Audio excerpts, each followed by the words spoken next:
剥虾的时候呢，这样子把头拧掉之后，左右摇一下，然后这样轻轻的就可以把虾线一起带出来了。然后剩下来就慢慢剥就可以了。我们开一下虾背，开的时候呢，开多一点，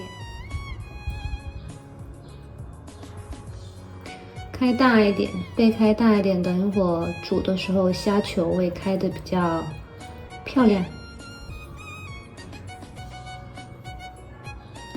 像这个就是刚才虾线没有剔干净，那么我们现在背开大的时候就可以顺便把这个虾线拿出来。腌制的时候放少量的盐，再撒一点黑胡椒，加一点点的料酒，去一下腥味，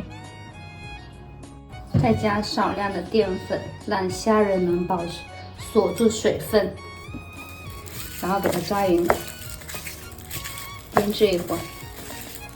接着打2个鸡蛋，鸡蛋放多少呢？主要就是跟我们的虾仁差不多就可以了。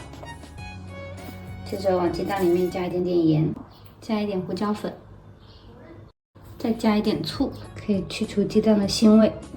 为了让鸡蛋更滑嫩，我们可以再往里面加一点点牛奶或者水淀粉。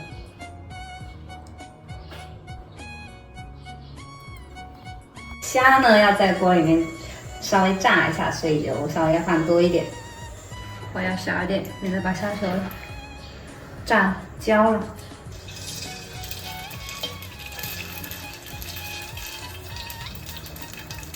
为了保证虾球不粘在一起，用筷子一颗一颗的给它放到锅里面。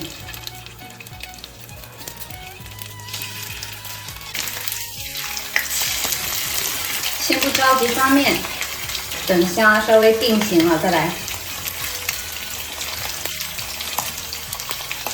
把锅稍微倾斜一下，让油均匀的铺在虾的上面。等虾球差不多定型了，就可以给它翻一翻。虾不用完全熟，像这样子就可以把它出锅了。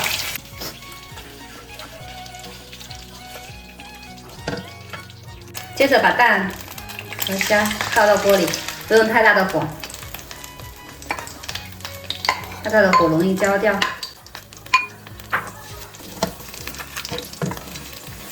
炒到什么样为止呢？炒到蛋黄没有那种焦的颜色就可以了，不要焦就可以了。因为刚才虾和蛋都有用底料稍微腌制过，所以不用再额外加调料，呛就可以出锅了。然后再撒上一点葱花，这样一道菜就完成了。